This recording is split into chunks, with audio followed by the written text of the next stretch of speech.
Yeah, that's right. It's nothing but Netflix, and it's me, your host Chappell, back again to talk about another Netflix series or movie or whatever. And this time it's a Netflix documentary, and it's a little true crime adjacent. And so we're gonna be talking about Love Con Revenge. If you haven't heard about it, strap in because we're gonna tell you all about the entire series right here on Nothing But Netflix. And with me to talk about that, somebody who is just as nosy as I am, and so I knew this would speak to her, Kirsten MacInnis. Kirsten, welcome back.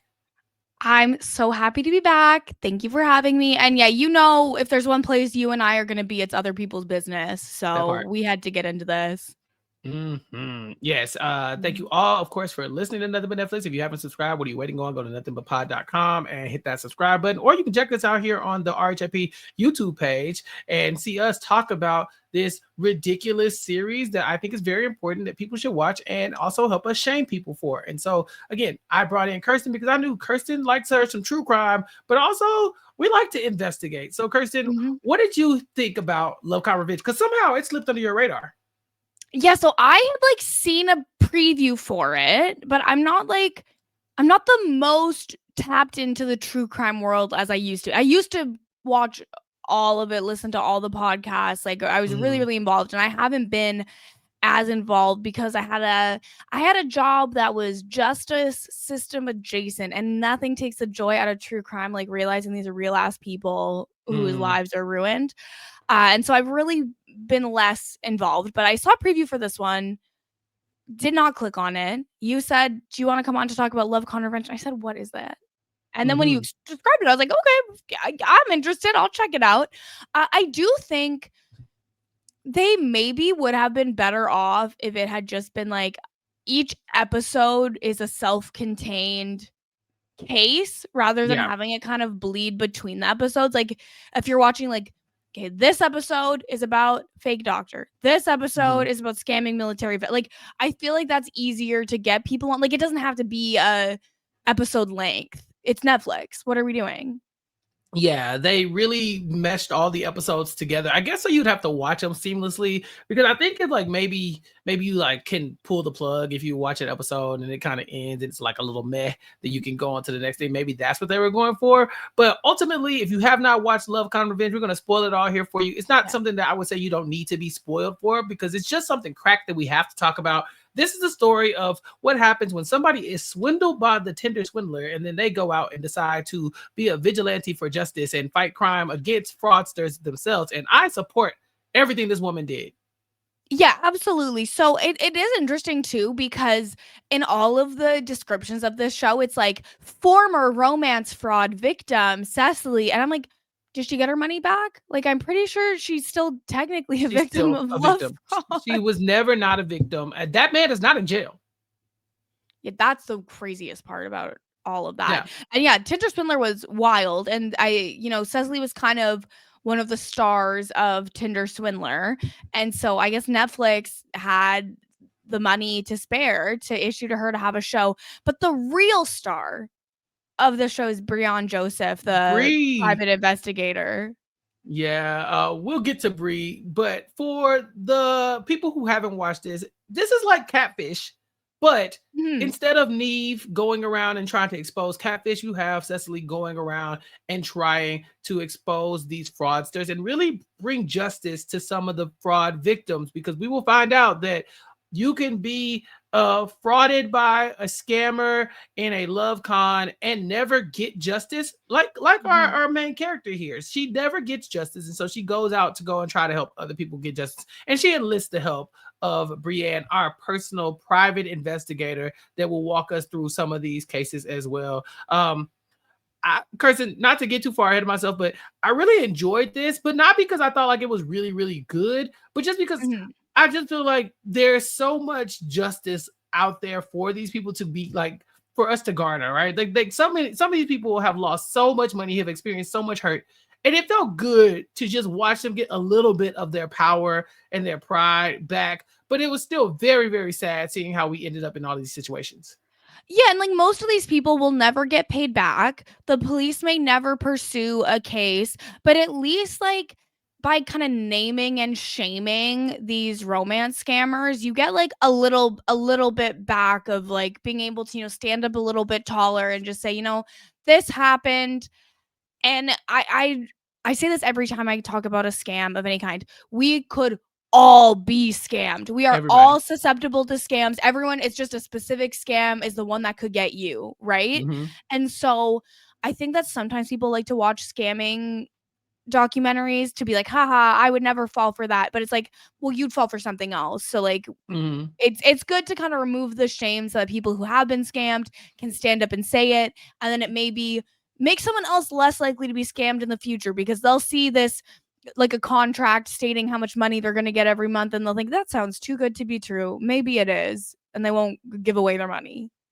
Yeah, I think highlighting it and talking about it is how you spread awareness to where people are more ready to identify these scams whenever they happen. And this docuseries kind of does like outline some of the things you should be looking for, some of the tactics that are used, but also highlights how by not saying anything to protect yourself from embarrassment and things like that, you help these scammers get away, and then they just go and repeat these scams over and over again, and just they make so much money off of preying on people who are vulnerable or put themselves in situations where they can't get out of. And just by saying nothing, you also are like, you're assisting them in their scam. So you really need to speak up, because the cops, Kirsten, are damn near no help throughout this documentary at all. Hey, and I'm not, this is not to say that Bree is not an exceptionally talented investigator. She is.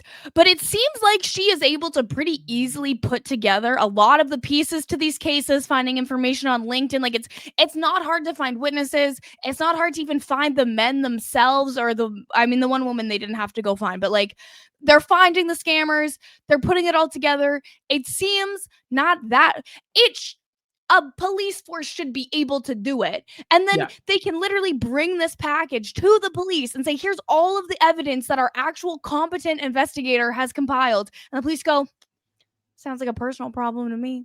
Bye. Literally a cab, you know? It's bad. This is not great. And then, they talk about like, oh, well, it's really hard for the cops to stop and take on these cases with it left. It's like, y'all, Bree, if you haven't watched this, Bree is not doing anything that you or I could not do at home. It's like, don't get me wrong. She's probably a paid professional. She's better at it than us. But I have investigated this far into people before just looking for normal information. She's checking LinkedIn and Facebook. This is not a woman who's going to their high school and knocking on the door and asking. Like, she's on the internet, the same internet we all got, Beyonce's internet. So this stuff is like, it's available.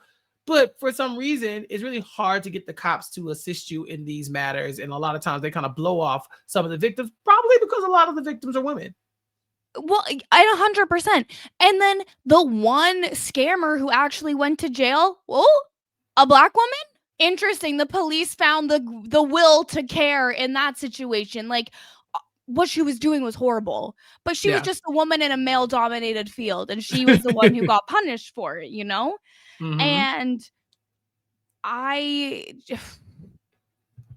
this whole thing just pissed me off. And I don't like this is the thing, like the police don't prevent anything. But then at least you think that once something happens, they could come in and like do something about it. No, they'll just do nothing. Yeah, these are very complicated crimes, and these men are skilled at scamming. And so we will see different victims and different stories throughout. We also have one woman scammer amongst the group as well. And we kind of tap into her a little bit. Like Kirsten said, she does end up getting brought to justice. But Kirsten, which scam do you want to talk about the most? Because we could go in order, but why? Why we can just jump into some of the fun? Well, because before we jump in, I do just want to say, like, the first scammer they used, I think, was not the best one to get their hooks into the audience. Can we talk about this military veteran? Okay, let's get into Mr. Stolen Valor himself. That's perfect timing. So the military veteran, in order of the docuseries, he's the second person we meet. He's a fallen soldier. His name is Ricky, and him and the victim here, Bridget, have been dating for 2 years. He presents himself as a vulnerable military vet who has like a dark past, but she's trying to be there for him. He has PTSD, and it's just him and his lovable military vet dog, against the world. They're all that they have. They meet on a dating website. He wines her, he dines her, takes her out for a few drinks. Mm-hmm. After the third date, he's saying that he loves her. Very soon after, they're bonding over their family issues. I think her family had drug use in their family. He had the same thing. Mm-hmm. And then it takes the turn that most of these scamming situations take. He ends up asking her for money here and there. Now, one of the tactics he uses is that he has PTSD because of something that happened to him while he was in Afghanistan. A man named Clarence, who was very close to his heart, took a bullet for him. Childhood best friend. His childhood best friend. They were friends as children, and as teenagers, I guess they decided to enlist in the military together, hand in hand. They got shipped off to the same place and ended up in the same platoon and in the same situation where his childhood best friend took 2 bullets for him and ended up dying in battle. Clarence will go on to be a hero, and Ricky will go on to tattoo Clarence's likeness and his, I guess, the RIP Clarence momentum to his life on his forearm for the world to see. And he really leans into Clarence as being like one of the reasons why he needs a lot of money, because now that Clarence is dead, he, as his best friend of his entire life, needs to help pay for his family's expenses. Clarence has kids, and Ricky is basically their goddad. He's known him forever, and Clarence took a bullet for him. So, I mean, he owes them this. And although he doesn't have the money, Bridget does. And so Ricky will start to take the money from Bridget. And Ricky also, like, the big red flag to me was when it was like he said I love you after like the third date or something, and then immediately moved in. Like, this is all very, very bad. But it's even like, this is the thing too with these romance scammers. Like, they give, and it takes a while for them to even clue in that something's necessarily wrong. Because that's the thing, like, you just want to have a romantic partner and a life partner, and of course, if that's your life partner, you'll help them out, because if they would do the same for you if you needed money, right? But the way she realizes she's being scammed is literally one day she looks at her banking and there's like all of these $500 withdrawals from her bank account. And this is where I'm marked safe from a romance scam, because I'm brokey. And I be living in my online banking. Oh yeah, they text me when somebody makes like if I make a payment on something, I get a text like, "Are you okay?" So no, this would never happen to me. I'm just poor and also very paranoid about people taking my money. The little bit I do have, if I'm getting scammed, it's something else. Like we said, nobody's above getting scammed, but it won't be taking my money directly from me. That's hard. There are other probably ways to get to me, but going and getting money out of my bank would be very difficult. There's no money to get. Someone's trying to take $500 out of my bank account. The ATM is saying, sorry, that doesn't live here right now. Okay, you can't get $500. But you're right. She finds out about these and I would say smaller transactions, because to this point, she's probably given them about $50,000 in debt. I think it had come up to I think 13K was missing from her account, bringing her to the total of 50. And so she brings that to him, and we have actual footage. She sets up a camera when she confronts him, and she confronts him on her doorstep. He's crying in the rain, very dramatic. He runs off because prior to this, he had been, anytime she had asked him about any of the money that she had loaned him for Clarence's family, there's always been excuses why he couldn't get it back. But also he would try to play the victim, oh my God, my PTSD and Clarence, and I have to do this, and I'm the worst person in the world. I should just take my own life. He really, really tugging at our heartstrings and just exploiting her. She said she came home one day and he had a gun in his hand, and he wrote a suicide note. And a suicide note, like the levels of like human derangement from some of these people, like, whoa. Yeah, she came home. There's basically a suicide note on the desk. And so then she goes into the basement, and he's standing there crying with the gun to his head. I'm just going to end it all. I can't take it anymore. So of course she doesn't want to press him on, oh my God, all this money is going to missing, because she doesn't want him to take his own life. And she understands that he has PTSD. PTSD is a very real thing in military veterans, especially the ones that went and did time at war and seen some very gruesome things. So it's not outside the realm of possibility that he would have ideation like this, or be willing to take his own life. That said, eventually they break up. after she confronts him, and he takes off. He basically just ghosts her, disappears completely. And so she goes and reaches out to our friend Cecile and Bree and says, I need help because if nothing else, I need to get some of my money back, but I also need closure. And so they do their normal Googles, right? Yeah. And they are searching the social media accounts. They find his platoon online, basically. I guess they had like an Instagram page or something like that. They're able to narrow it down to a couple of soldiers, and the soldiers are very happy to talk to them about Ricky. They say, yeah, we served with Ricky. He was in our platoon for a while. But when asked about Clarence, they're like, yeah, Clarence was a good soldier. He died, but it had nothing to do with Ricky. Ricky wasn't even involved in it. Yeah, they're like, not sure if they ever actually met.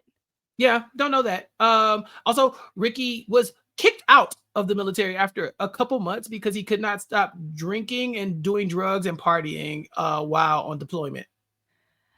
Yikes. And his whole story is that he was in the military for 10 years, thus, the PTSD and all that stuff. So eventually that leads Bree to go to the family of Clarence. And this was very sad to me because this family, their child has been murdered in war, and it's war. Yeah. So, some people will say, oh, is it murder? It's murder. But he's been murdered in war. He dies a hero of sorts. And they have to go and talk about his story. But when asked about Ricky, they don't know him. They cannot tie him to this Ricky person at all. Turns out Clarence was not shot and killed in battle. He died due to an IED while in a vehicle. So this whole entire story was messed up. Kirsten, this man not only made up a story about a fallen war veteran, but he tattooed his name on him to use it as a scam. Well, that's the thing, the bring back shame. If you're going to do fraud like this, you can't have any shame, because I think a big part of stuff like this is that they choose really, really sensitive topics like this because it's well, what kind of monster is going to question that story, right? And so it makes it easier to get away with. But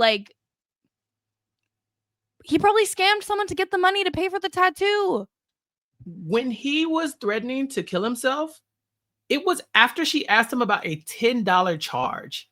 She asked him about $10 one time that came out of a gift card. And he went all the way to, I guess I'll kill myself, and held a gun to his head and wrote a suicide note. So imagine how hard it would be to press him about anything bigger than that. If he did that for $10, you probably don't want to really shake the table about anything larger because maybe he goes all the way. And so you're right, it's a very sensitive topic. No monster would really dive into it if somebody is this fragile. But Kirsten, he even lied about the dog. The dog wasn't even at war. Yeah, I mean, I don't think, I know that sometimes police dogs, when they retire, will go with the officer that worked with them. I don't think that happens so much with military dogs, but I don't know for sure. I don't know much about the U.S. military at all. I mean, my dad was in the Canadian Armed Forces for 42 years, but I never really knew anyone who had an army dog, so I don't know what's real or what's not. I'm gonna lie to you. I was today years old when I found out army dogs was a thing, and I'm sure I've seen it before in passing. Army dogs, I think, sniff out landmine type stuff, bombs and stuff. Yeah. Okay, that makes sense. What didn't make sense to me was that if this dog was somebody who fought alongside him in war, remember, Clarence fought alongside him in war, allegedly. He had the Clarence tattoo, but the dog was there too. How come this man so easily left this military dog with this woman? But when we meet Bridget, she has the dog with her. There's no way that this man who's so tied to this dog just left him with this woman if he wasn't scamming her. I mean, I feel like we learn lots of stories about men just leaving their own children. So I mean, I would different. People act different around. People don't play about their dogs. You're right. Yeah. But it shouldn't be. People don't play about their dogs. Yeah, she got the dog out of it. That's her one saving grace of the whole story is at least she got that, and at least the dog got her, because I can't imagine it was having a great life with Ricky. No, I mean, it probably was living a very lavish life considering Ricky and the dog were just raking in funds, not doing anything except existing. Yeah, but no one's gonna give a pet a better life than a lady. No, yeah, she's got it. She's taking care of this dog. I know she has questions for the dog. When were you gonna tell me? Like, come on, dog. It's me and you. So this is funny. They go all the way. I mean, they track him down. And one thing I was not expecting, he's now left town, of course, because now that, she's found out about him, he's left town, but he started to scam someone else. He was not going to get a real job. So he's scamming a lady named Tammy. Tammy might be dating Ricky, or she had dated him or whatever. And so Tammy has the information about his whereabouts. So they pull up. Bree, Cecile, and Bridget all pull up, and Bridget's like, she's ready to confront him. He's denying everything, and he actually gets charged with fraud and larceny, and he ends up skipping town again and avoiding that and just moving to Florida and scamming somebody else. I mean, what? I bet you can find a lot of scammers in Florida. It's probably the place to be. Honestly. That's like the retirement plan, and there's probably also lots of people to scam in Florida. Yeah. Was it Tinder Swindler in Florida? It gives like Florida vibes. I don't know why. At some point, wasn't he Israeli? I feel like but I feel like he was like back and forth. He was everywhere. He was international. He was in Europe. He was in America. Mr. Worldwide. Yeah. So in Florida, he has a sports car. He's now got like a pretend cell phone business, and his new scam is that he's got a partner in Saudi Arabia who's going to pay $50,000 for his business, but then, oh my God, they didn't want to buy it. And I had reached out to some loan sharks in Boston, and they really need the money. So this new lady has to give him money. And so she ends up taking out a $12,000 loan on top of all the other money that he scammed. And then he goes for like a week after he gets the money. And then when she runs into him, he has a new laptop, a new car, and all this crazy stuff. And so of course she didn't want to say anything because she didn't want to be embarrassed or look dumb, but she does end up leading our like protagonist over to finding him, and he will eventually be brought to justice. They track him down, he goes to jail, and I believe he gets a felony to appear for grand theft and fraud, and eventually, like, they obviously send him back to Rhode Island where he's from, and I think he goes to jail and he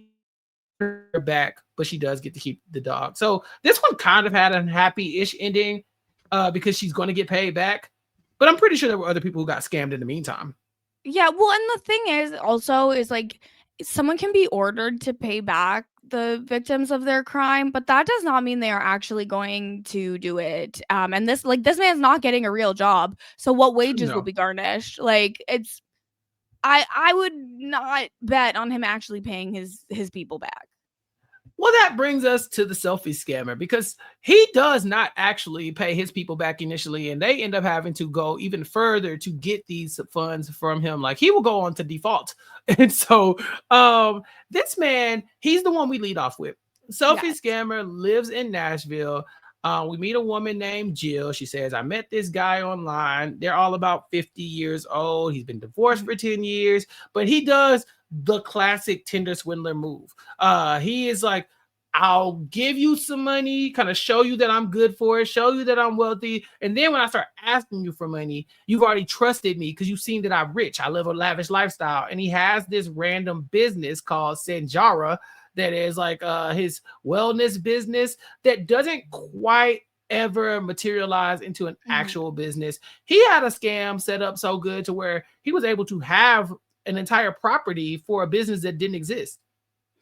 Yeah, and it's kind of marketed like maybe a rehab type of place, but not accredited. I don't really know. Yeah. And like he's got like an ad where it's all these certified professionals talking about how it's such a great place, and like they did really have to dig. They found the assistant, but then they get the assistant, and the assistant's like, oh, here's all the highlighted bank statements of all the sketchy things he was doing. Here's a bunch of other women involved. And this is where at the start of the series, I was like, are we getting scammed? Because it seems like a bunch of the victims already maybe had put it together, and then we're just getting Bree and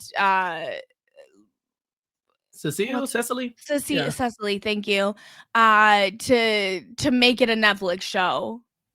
Yeah, well, I think they presented like the evidence has always been there, but the cops just are like, well, if you don't have enough evidence, then we can't move anything on it. Like, we have the people, we just need to bring them all together and kind of aggregate the data, you know, it's like, okay, here we go. Now that we've done the things, here you go. It's nice and packaged up and you can go and pursue this. Because you're right. When they find the assistant, I have so many issues with the assistant. They find her. On her Facebook page, it says that she works for Sanjara Wellness as like the administrative assistant. She's got pictures of her with the Sanjara administrative assistant mug. Yep. But then when they confront her, she's like, yeah, it's a scam. Here's all the documents and blah, blah, blah. Like, then why are you still promoting this? That's like us being here on RHAP, drinking out of RHAP mugs, and then someone calling and be like, did y'all know RHAP is a scam? We're like, yep, sure. Yeah, absolutely. I actually have all the evidence printed out and highlighted for you. I do think, though, this could be a thing about, like, at a certain point, people don't know how to update their Facebook. Oh, look, don't even go look at mine, because I'm sure, you know, like, because I think if I look at your Facebook right now, don't do that. It's definitely not updated. Let me just see what your Facebook says. I didn't know where I was working the last time. Let me get on my Bree bullshit. It probably says unemployed. This is so funny. No workplaces to show. No schools or universities to show. From Houston, Texas, single. So real. No workplaces. So real. I mean, it does have 2 towns listed, but I'm not going to dox you in case you still live in the one you moved to in 2007, though I don't think it's correct. No, can't be. It can't be. It has your birth date. I just feel like if I'm connected to a scam, I would want to disconnect myself from the scam, you know? Wait, I'm sorry. About Brandon Chappell. Not Brandon, it's crazy. Grain of salt, question mark. Don't let the smooth taste fool you. That's favorite quotes. Don't fight for anyone who isn't willing to fight for you, or especially themselves. Yeah, real. So Chappell can stand by his Facebook page. I can stand by the quotes. I stand by that to this day. Oh, I can only fight for you as much as you're willing to fight for yourself. I can't be down bad. And that's really something these people can take from these swindlers. You know, these cons are all like, oh, woe is me. I can't do this. I need this. Y'all are giving them $10,000 and $20,000 and $30,000 a piece. Like, at what point are you going to take care of you? Take care of you. Yeah. It's like get so caught up in the love bombing and all of those things. Because like you said, the evidence is right there. Once they finally find our administrative assistant, she outed, she has, like you said, documents of different quote unquote donations from investors he's been getting. He's been getting $50,000 to $100,000 from other women, not the one that we're tracking, but from random other women have just been giving him money, and he's been calling them investment for years. He just calls it gifts to his coworkers. And he was getting $10,000 a month from various women. And his love bomb tactic is like the selfies. Kirsten, is this like, do you feel like this is, obviously it works, but why do you feel like sending a bunch of selfies and like videos and stuff like that really gets to, you know, get you in the door with some of these frauds? Well, I think you can kind of get like pictures. It feels more intimate than like a text, you know? And so you feel like, oh, this person really likes me. Like they are taking all these pictures for me. They're thinking of me and taking a picture or video. Jokes on them. He was sending probably the same thing to every, like, boop, boop, boop, boop, boop, every day. Because how else are you going to manage all these relationships to get $10,000 a month? Well, he don't have a job. You know, he's just sitting at St. Jara just doing this full time for $10,000. For $10,000 a month, I'll text back. Oh, I'll text back for $10,000. So it won't even take that much. Right. I spend the whole morning doing this. So yeah, she looks around and she realizes that the flags are red. We meet another person who's being scammed by him. Her name is Karen. And she talks about how, of course, he met her. He wooed her, and then he lured her in with all his success stories, and then tried to get her to invest on a project. Now she started feeling like, you know, hey, this isn't making a lot of sense. And so she had him sign a legal document saying that he would pay her back on the loans. Now, obviously, he signs the document because that raises suspicion off of him. Like, or if he was really frauding me, he wouldn't have put his name down on his paper. No, like you said, he doesn't have to pay it back. If you're a fraud, you'll sign anything. Like, you'll just continue to do whatever it takes to continue to receive funds. It's someone's willingness to sign a document doesn't mean they're going to follow through the terms of that document. And she found out the hard way, but there was really nothing else she could do, right? Like, she gave him some money. He's not giving it back. She serves him with like, hey, the court say you got to pay me back. He says, okay. And then she starts getting notice from the court like, hey, he's not paying back. She's like, okay, now do something. And they're like, well, there's nothing we can do. Like, all we could do is send you this letter saying that he's not paying. He defaulted. Now you can have an official statement that he defaulted on your personal loan. She's like, thank you. What is that supposed to do? Yeah. So it's nothing. This lady was like the MVP though, because she's the one who's like, hey, I got scammed, but I ain't letting it happen to everybody else. She's the one who leads them to tracking down all the other women. And there were so many like very pretty older women that were just like, you could tell they were like just led astray by this guy. It's very sad to me that, you know, I don't ever want anybody to feel in a situation where they are like taken advantage of like by this, because they all seem like their intentions were very pure, which is probably why they got scammed. Well, yeah, exactly. Yeah. So some of them say he never paid them back at all. Some got like at least one payment. But they all agreed to take him down. And so they end up doing the same thing they always do. They tell him to like his place where he normally is. They try to figure out where he lives and all that kind of stuff. And they have all this new information with Karen and her $4,000 that she loaned him, Bridget with her $12,000, $8,000 from another woman, $20,000 from another woman, et cetera, et cetera, et cetera, until Jill finally has enough information to build a case. 8 months later, the selfie scammer is outed as a fraudster, and he has been declared bankrupt, and he has to sell his Sonara business building in order to pay back this money. And then 8 women will later come forward, and they all have to pursue a legal action against him. And of course, he denies the allegations, and we do not get any updates that he is in jail. So it seems like he pretty much gets away with this. This is the problem too. They scam so many people that if everyone comes forward, it's like when those class action lawsuits happen and you're like, oh, I got 35 cents. Awesome. Yeah. Some of these scammers never find justice. We meet the gentleman who was scammed by the Geek Girl Con. Oh man. And here's the thing. In the first scene, honestly, I low-key wanted to be on her side. Because I was like, we never see women scamming, you know.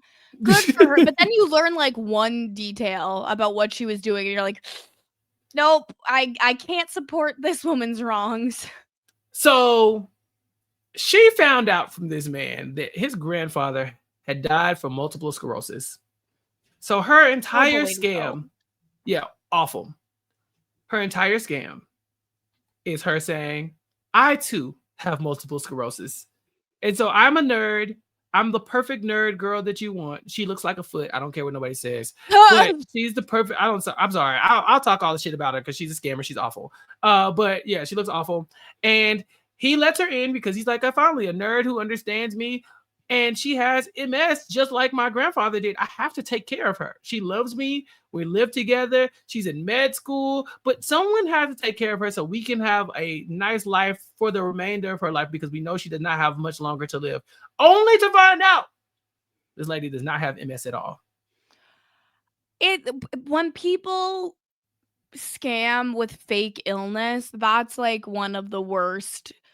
And again, it's because like, what monster is going to question and be like, oh, she doesn't really have MS? Like with the Scamanda documentary, like no one's gonna be like, oh, you don't have cancer. Like it's even just questioning it at all makes you kind of look bad. And so they can get away with more and get away for longer. But this man was living with her, obviously supporting her when she lost her job, and then of course she lost her medical insurance, so everything had to be paid for out of pocket. And he at one point says like, I never wanted her to feel the pinch because I knew she was going to have a shorter life and I wanted her to just be able to enjoy that. And I was like, yeah, why him? Why?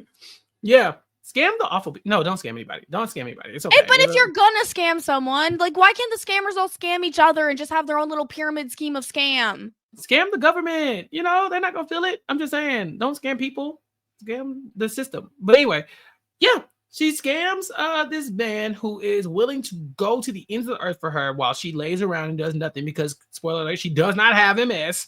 So all of it's fake. She made it up. She has a fake diagnosis. She's been getting fake medication. She's not been purchasing it. And she's been getting this money off of a bunch of people. He gave her about $100K himself because Oof. whenever he would question her about stuff, she went back to one of the other tactics we talked about. She would threaten to kill herself. She would say, oh, well, I don't deserve to live and all this other stuff. And so not only is he trying to make her life pleasant for the little bit of time he perceives her having, he's also trying to keep her from taking her life.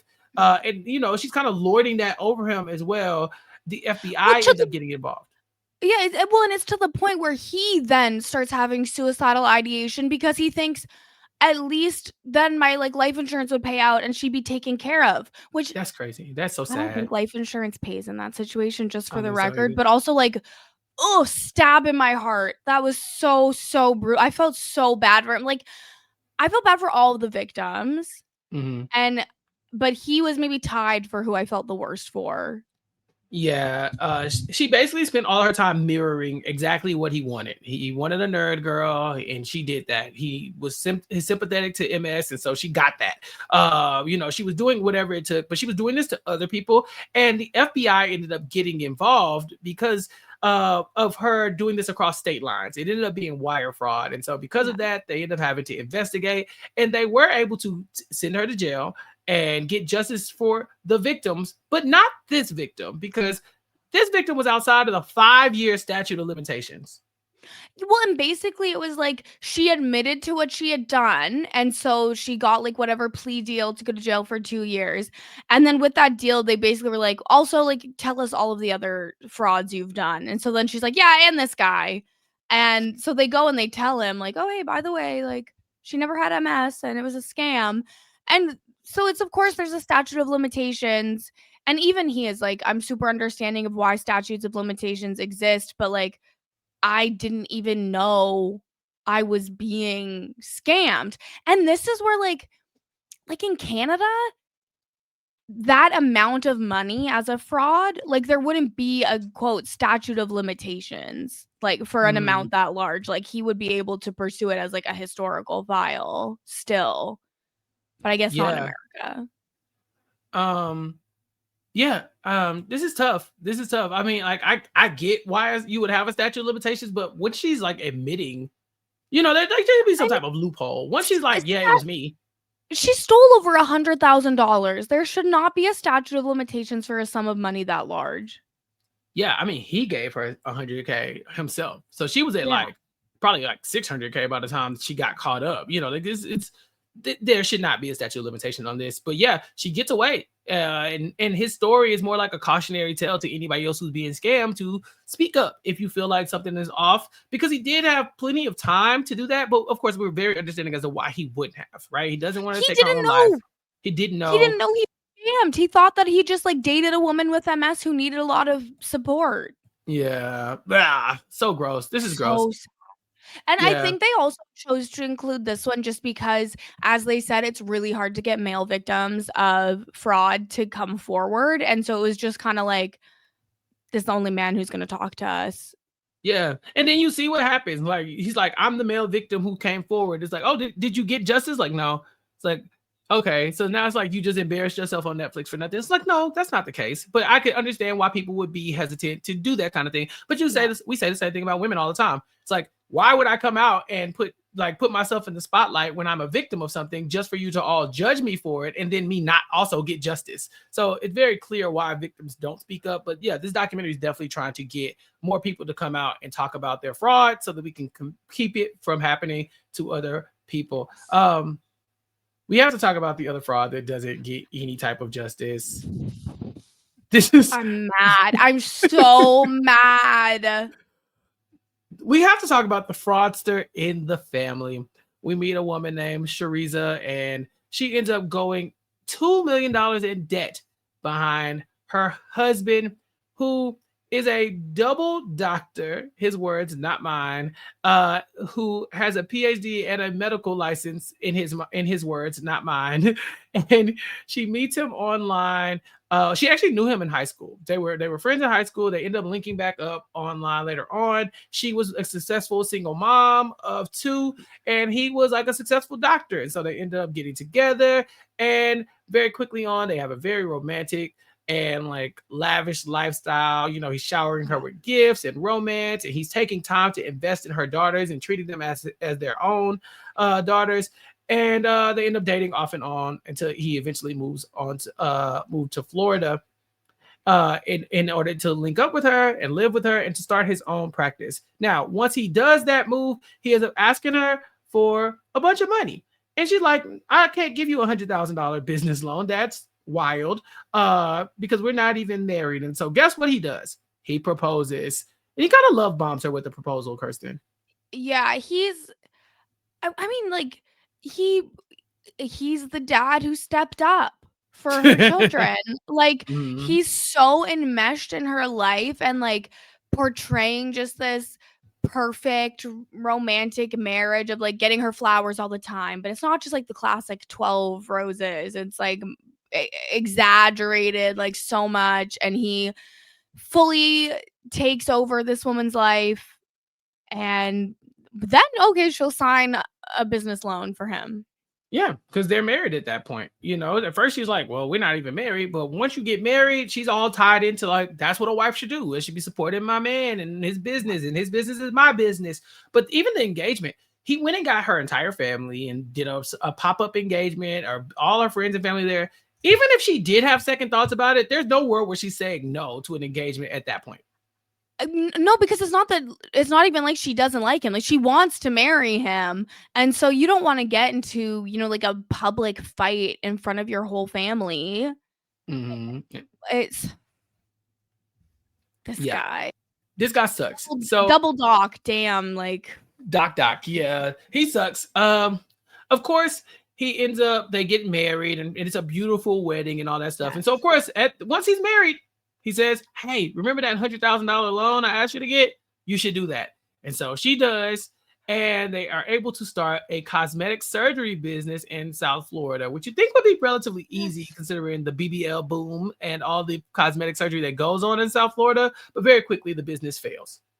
Yeah. And because, of course, he's a scammer. He just wants to make as much money as possible. So he's cutting corners. We learned from one of the doctors who worked at that clinic at one point. Not taking appropriate measures, not listening to the people who are really the experts in the field, to the point where a patient passes away during a procedure. And not only that, it was his family member who passed away because of not having a qualified anesthesiologist. This is wild. What? Because they basically killed this woman. And then he is not found liable. The doctor is found liable for the death. And so the anesthesiologist is found liable for the death. And so the clinic manages to live on, but now he's got like a bunch of people complaining about botched surgeries and the professionals are leaving. And so it's up to his wife to take out all these loans because he has bad credit. He tells her, like, I don't have good credit. I've been taking care of my mom. So she ends up taking out like $500,000 loans to save the business. And then we get into the sunk cost fallacy of it all, which is basically she gave all her life to this man and now she's in too deep to get out. Yeah, she's paid so much. If she leaves, then it was all for nothing, right? Is the way that works. And I don't know. Someone pretty much murders their cousin and then is like, well, the business is going to have to deal with this. I think I leave no matter how much money I've given them. So she does file for divorce and then he dips on her. She files a civil suit and then he counters by saying she was doing bad business practices. And so the police say this is a civil matter. And so our investigators have to find out if he is legitimate. They end up tracking this social media and doing all that kind of stuff. They go to the neighboring businesses who all say, yeah, I think he skipped town and went to Georgia. It was all very shady. They follow him to Georgia and find out that the hospital that he was working at when he met his wife, he never actually even worked there. This man has been lying since the day he met her. He lied about meeting Obama. He lied about meeting Obama for no reason. He was just like, I was at the hospital and Obama came in and shook my hand. Something that didn't happen. And it's like, well, was Obama ever there? But he wouldn't know. He was never there. Like, he was true. Okay, true. like me still wanting to believe in. I'm like, but at least Obama must have been at the hospital, right? He saw like a Yahoo article, like Obama stops by Emory, and the guy's like, that's what I'm going to tell her. Obama was here. Yeah, overnight. I met Obama. And he would leave at like 10 p.m. to work an emergency room shift and come back in the morning. It's like, I think that man was living with another woman. With his other family. Absolutely. And sleeping there overnight. You know, you used to be able to support a secret family and your real family on a single income. And now they really have to be scamming to afford it. Yeah, you get off your fucking ass and work, as Queen Kim would say. Nobody wants to work anymore. She kind of ate with that, because I don't. I never. The problem is I never wanted to. Right. I'm like, she kind of ate. So she got me together, because she's not wrong. I do not want to work anymore.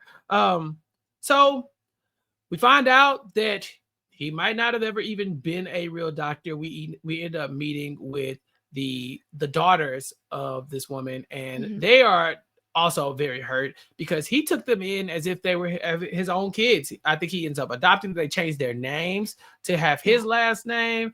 So he's so invested in their family, but it's all been a lie, as fake as the degrees on the wall.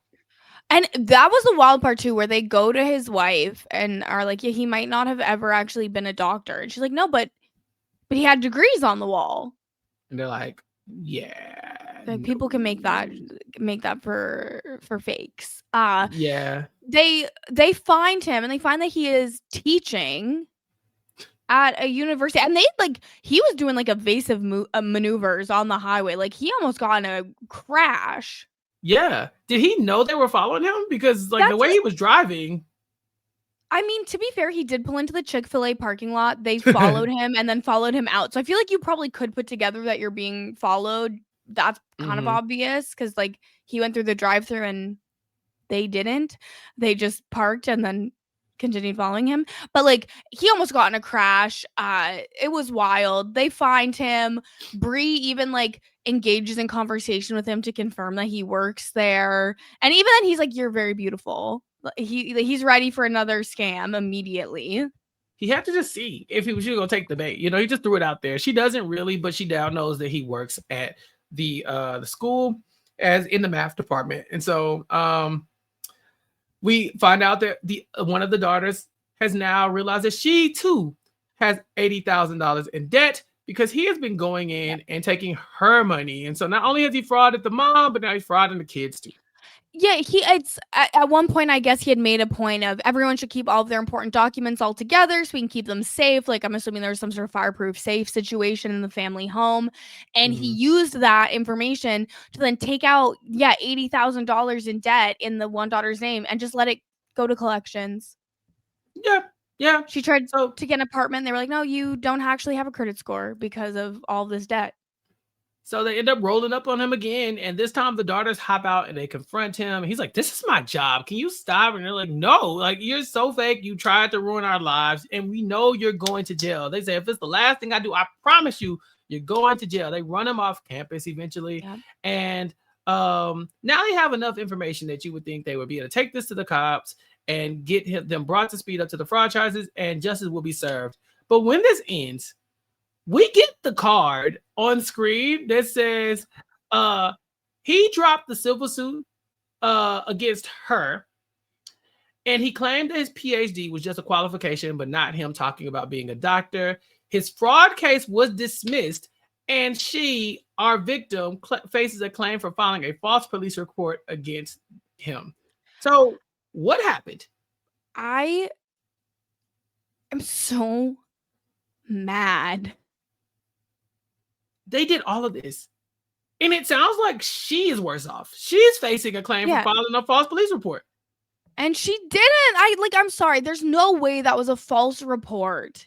No, there's no way. This is crazy. So I did a little research because I wanted to know like how did we end up here? And I found online that all the cases against Dorian were dropped, and he frequently posted on his Facebook profile about how he was victimized. Shariza has no clue that Dorian had faced felony charges when she met him.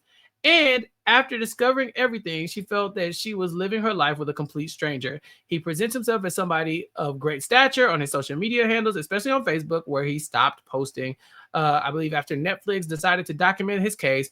As per some reports, Dorian has found a new partner and apparently leads a normal life in Atlanta, claiming that he is being harassed by Shariza. No, and that is what these men do. They try to pull the Uno reverse on you and be like, no, she was crazy. I'm normal. No. He's evil. She literally, at one point, she says, I was sleeping with the enemy. And I was like, yeah, you were. Yeah. Is this who you lay with? It is. It really is. To your point about the Uno reverse, when they find out that he is like been pulling these scams and not like certified and all this other stuff, there are posts out about like his botched, businesses and stuff like that. Yeah. And of course, his excuse is, oh, my ex-girlfriend was trying to slander me. She made this up. There was like, oh, there's no truth to this. Like, just completely throws it on some other random woman who doesn't exist. I gotta say, I think 99.999% of the time that will never be true in any situation. Because, like, I know so many women who've been done wrong. I've been done wrong. Not in the financial scam way, but, like, people who've been treated poorly. And not one of the women I know who've been mistreated, or myself, would ever be willing to put in the effort to run a social media slur campaign against an ex. You're just like, marked safe. Like, we're out. Like, let's go. That's a really good point. Because me, a man, would have showed my ass at that school that day. The way they let that man walk off that campus and then they left, I would still be in there. Like, the class he was about to go teach, I would be standing at the podium in front of the auditorium, like in the lecture hall, like, hey, just so you know, that my dad is a scammer. This man is doing XYZ. I'm talking about passing out flyers. Hey, this is the guy who works here. Like, I got time. I'm like, let me go to the registrar's office and let them know that their professor's PhD is potentially fake. Right. Air it out. But people just want to feel safe and, away from the scammer. So they move on. But when I tell you it would have been my life mission that day, everybody would have heard from me. I'm talking about, I'd have been on the school website, on the page, leaving comments, 1-star Yelp reviews, all kinds of stuff. Like, it just, to me, I was like, and that's, again, like you said, that shows the difference in like how these victims are actually processing this. As me, who is not a victim, I can sit at home and say, oh, here's what I would do, but I'm not in that situation. So maybe I wouldn't. But it is tough that, it does seem like he gets away with it. And if anything, it looks like things are worse off for Shariza. So the last one we talk about is the major league scammer. This man basically just lies and says he's a baseball. Oh, he was a retired baseball player in the major leagues, and he just wasn't. And he just presented himself as like a super polished businessman, has all this money. The main woman that we talked to about him, I'm blaming Jillian. On her name. No, Lindsay. Lindsay, yes. Lindsay is like, we went on a date and he was talking about how he could have this big extravagant house in Hollywood Hills, but he chooses not to because he's just so much more low key. And I just love humility. And I'm like, damn, loneliness is one hell of a drug, because if you're not lonely, you can see that statement for how crazy it is. But when you're lonely, you're just like, oh, wow, that guy's humble, versus like, oh no, this is a bad sign.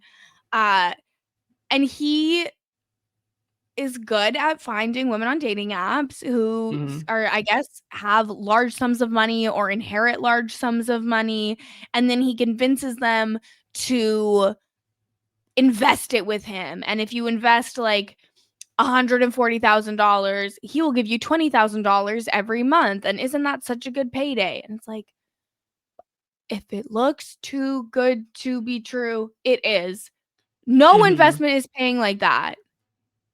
And of course, he does the classic move of Give me the 140,000, and then I will show you that I'm good for it. So she does. She ends up trying to take out her 401k that she got. Her mom had passed away, so she had a So large amount of sad. money. Very And, like, sad. to hear that he was like, "Oh, a 401k is, like, the wrong place for your money." Like, I don't know much about, especially American, like, market stuff, but I feel like a 401k is a great place for your money to be. That's why they have them. Yeah. But everybody is looking for like the loophole, like Yeah. I know the inside scoop that can get you more money. And I'm sure there are probably better ways of you than a 401k, but I definitely don't think it's the worst thing in the world. But he makes it sound like, oh, you novice, like let Yeah. me teach you. I'll take you under my wing. And so when she goes to have that $140,000 invested, she can't get a hold of it immediately. It's going to take some time. She has to sell some stocks and this, that, and other. So he says, I'll front you the money. I'll front you the money, and then you can just pay me. So he invests the money for her in his business. Mind you, of course, she wouldn't know if he did that or not because he's the business person she's doing the transaction through. So he invests the Mhm. money, and then she pays him once she gets the money. And then he gives her $20,000 in passive income in about a month. So she's like, hey, it works. It's foolproof. I just watched it work with my own eyes. Stuff I trust it. Again, Mhm. this classic move of if I take some, I will give you money first. So you see that I'm good for it so that you know that this is legit. And that's exactly what he does. He gives her 20K. But then after that, it's a lot harder to get the 20K. I can't meet with you. I don't have it with me. We gotta set up a PayPal. And of course, PayPal isn't being set up and Venmo's not working, blah, blah, blah. Yeah, it's like she's constantly opening new bank accounts and opening new PayPal accounts to try and get the money because he's making up all these reasons why he can't pay her. Just wild. Yeah, yeah. So eventually she's like, you know what? She breaks up with him. She's like, all right, this is not great. Yeah. What if we just have But a business relationship? uh-huh. But then he really gets distant, right? And so there's no way she can track him down. He kind of just ghosts her.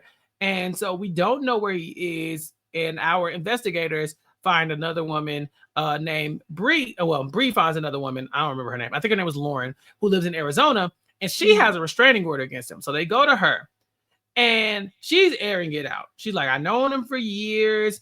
I lent him some money. He says all his accounts were frozen, but when they were unfrozen, he would give me my money. And then after a couple months, he got defensive and she realized that it was really shady. And so one day she ended up going and popping up on him in LA because she lives in Arizona. And she saw he was basically living in like a slum.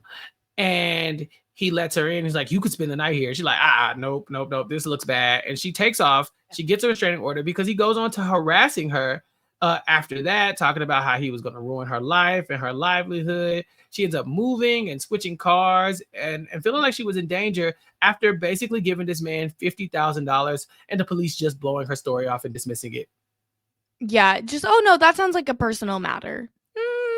No, it sounds Fifty like a thousand dollars sounds like theft, like at the very least, it's, that's a lot. It's a lot. That's just it feels like he's tricking them, and maybe some fraud going on, perhaps. I wonder if you, like, put all this fraud evidence that, like, Bree is finding, like, on top of a donut, if they would then, like, look at it for a sec like, I'm just so confused as to, like, what are they doing all day if that they can't look into these crimes? Right. Was there like a fraud division that we can start? Like I just feel like, Surely. look, we won't defund them. So at least use the money on something that can help somebody. I'm just saying. Surely some of these funds could Surely go some towards of a them. fraud line. Yeah, somebody with a laptop, just who can just do some Googling. I don't know. She Hire also says, Bree. yeah, I mean, Bree probably is like, F that. I've seen how y'all Yeah, operate. true. She's Yeah, too talented to join their fraud division. very much so. This woman did say something I thought was interesting. She says, I have PTSD. And now when I see people who look like him, I get scared and anxious. I'm like, damn, he ruined black folks for you. She said that. I was like, when you say look like him, what do you mean by I that? mean, yeah, and hopefully she doesn't mean black men. Hopefully it's, like, a little more specific than that. Mhm. Like, Yikes. Yeah, I just thought like, well, that sucks. Hate that for her. It does suck. That really Yeah, does suck. yeah, he's making things harder for the rest of us who just want to exist. So, in the meantime, we hear that Lindsay, the original victim here, is saying that she even considered hurting herself, and that's also a very common thing that we've noticed in these scammers. In the Tinder swindler, for sure, there was a woman who thought about taking her own life a couple times because they just get bogged down by And like all of it. like money too it's so crazy because money is literally fake, It's made and up. yet it has such control over all of our lives. And if you go through, like, there are so many true crime documentaries about, like, I mean, often men literally killing their whole family to avoid having to tell them they lost their job and are broke. And just like Mhm. money is such a major trigger and reason for so much evil in this world. And it Mhm. has like your whole quality of life depends on the amount of money you have and the way that you're able to access funds and your credit score. And like, someone takes all your money, doesn't pay you back, tanks your credit score. I It can feel so bleak. Yeah, yeah. And so she doesn't give up or hurt herself, but we do find that she will get help from Bree. They end up going to talk to a man named Jim. He was another baseball player, and he's the one who says, like, yeah, we played baseball in Canada. This man was never in the major league. And so they find out that he defrauded two other women for about $100,000 as well. But he's been frauding people outside of LA because obviously, if they're in LA, they're Yeah. more likely to find out that he didn't play for the Dodgers. I feel like that's something easily Googleable. You can very like this is the other thing too that I don't understand. Like, when I was dating, I was like looking up if people had criminal records before I would meet up with them on a date, just for Mhm. personal safety reasons. Like, I would know if I was dating someone who had been on a professional sports team. I would have found that info. So I think the issue here is that some of us are hardened and jaded by the world. We've seen a lot of things, and we have been conditioned to be like more shrewd and Yeah. almost like, a little bit maybe overprotective of ourselves in a good way. Not to say that it's like a bad thing, but I think there are people who live in a world of bliss where they haven't seen these awful things and they don't know that people can be this evil. And to that, I say that's not great for them, but it's also, what does that say about us? I mean, dear God, we're not falling for this because we're Googling. Like, we're Googling. We're Again, I will fall Googling. for something else, but I ain't gonna fall for this. Yeah. And I feel no sense of superiority over that. None. None. I feel like I'm the problem. Like, I'm the victim here. Like, we are so hardened by all the trash that we've seen happen to people. We look at the world and be like, no, these are bad people around us. And there's some Yeah. of these people who are legitimately nice people who have no reason to believe like somebody would take advantage of them.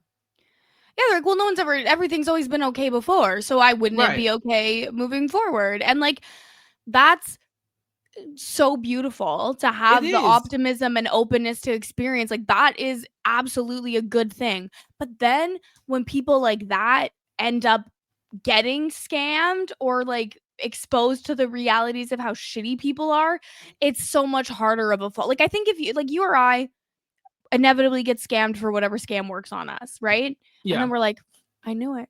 I I knew know it. everything was bad. I knew the world sucked. Of Mhm. course, this was always going to happen to me. We've fallen, but at least it's like we knew something bad would happen. These people, like, they never knew, so it's just Yeah. that much harder. We've had so many so many disappointments leading up to these, and disappointments where we're like we're a little used to it. Whereas like these people, this is their first major L, and it's like Yeah, it's not taking it well. I just really like I admire that they can move through life and not be as like, you know, um I guess almost like mistrusting as I am, because like I go into a lot of mhm. situations being like, I don't know about this, and there has to be some type of like again, I'm the problem, right? I need therapy, not these people. Well, it's like there's some people in this world who don't have anxiety. Yeah, I don't understand what that would could be never know those like, people. but it must be Yeah, nice. I used to be one of those people until I got it, and then I'm like, yeah, yeah, I miss those days. Like it's like now I'm like, oh yeah, I broke in. So they find out that he was never an agent. There was never anything to invest in. The company was fake. The company is fake. Like, it was a real company. It just didn't exist in the world he was putting it in, right? Landmark Well, Associates is like everywhere. It's like a basic ass name of a like generic ass company. And he just like made up a location. Like, yeah, we have one here. It's like if I was like, oh yeah, we have I work for Charles Schwab. It's like, oh, okay. Like, well, and it's like they even find a lawsuit of someone like alleging that he had defrauded them through this fraudulent company as well. And it's like, so much evidence was available. If only they had known to look for it. I wish they had known to look for it. Ugh. Yeah, so he had received $300K from another person, and then so they end up finding other victims. Rhiannon and Robin both pop up saying the same things. He got $75K from one, $150K from the other to invest, and the police, of course, did nothing about it. And nobody had seen this man in months.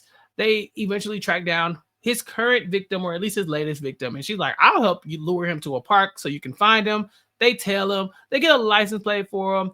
Of course, he lied about being a baseball player and a professional baseball player and a financial advisor. And so they present all this evidence to the district attorney, who is like a professional fraud fighter as well. Like, she's down. She's like, oh yeah, this is my type of case. And so I'm very happy to see that she finally got some help in bringing this man to justice.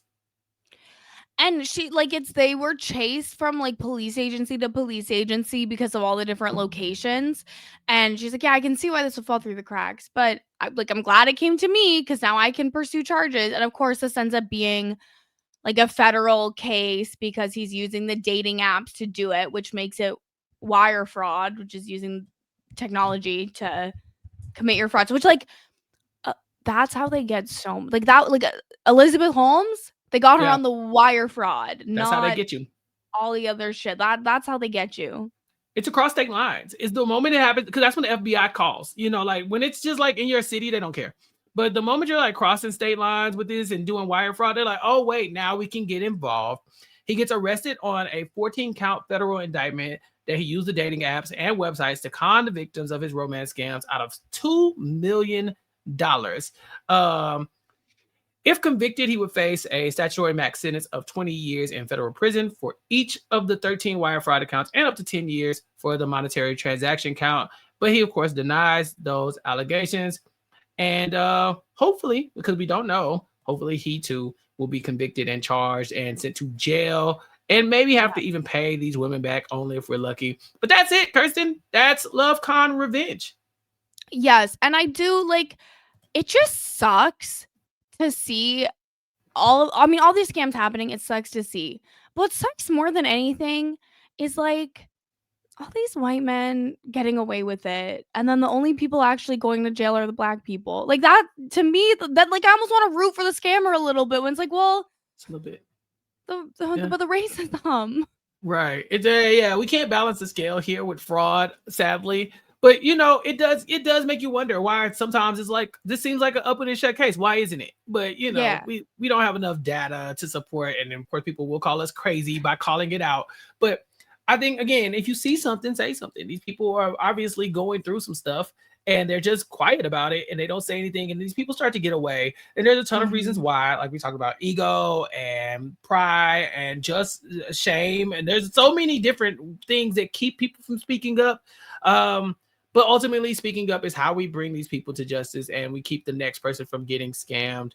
Kirsten, thank you so much for joining me to talk about this. Thank you for having me. I had a blast. I really enjoyed watching the program, which I probably wouldn't have watched if you hadn't asked me. So thank you for having me. I want there to be more, but I don't want there to be more if it's like not going to lead to anything. I want it, like, how Catfish lasted like 25 years. Like, I just think you could do like another, because now that it's out, I think that was the thing with Catfish, right? Once it aired, people were like, oh shit, that's been happening to me. And then eventually like jumps to shark and people just start making stuff up.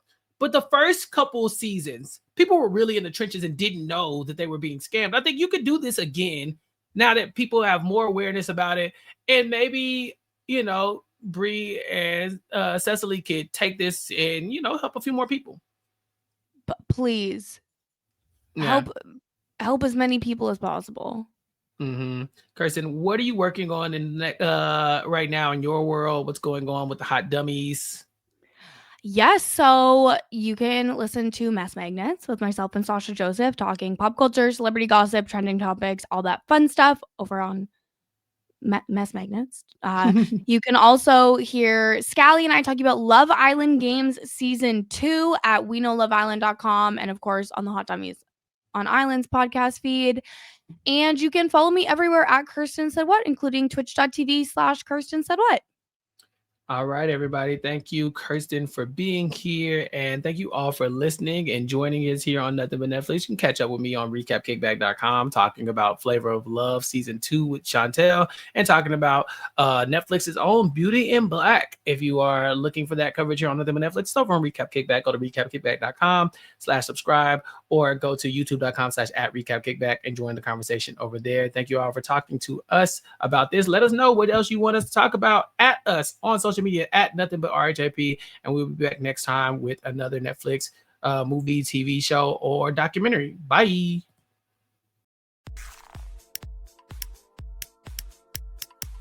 This is RHAP. We know reality TV.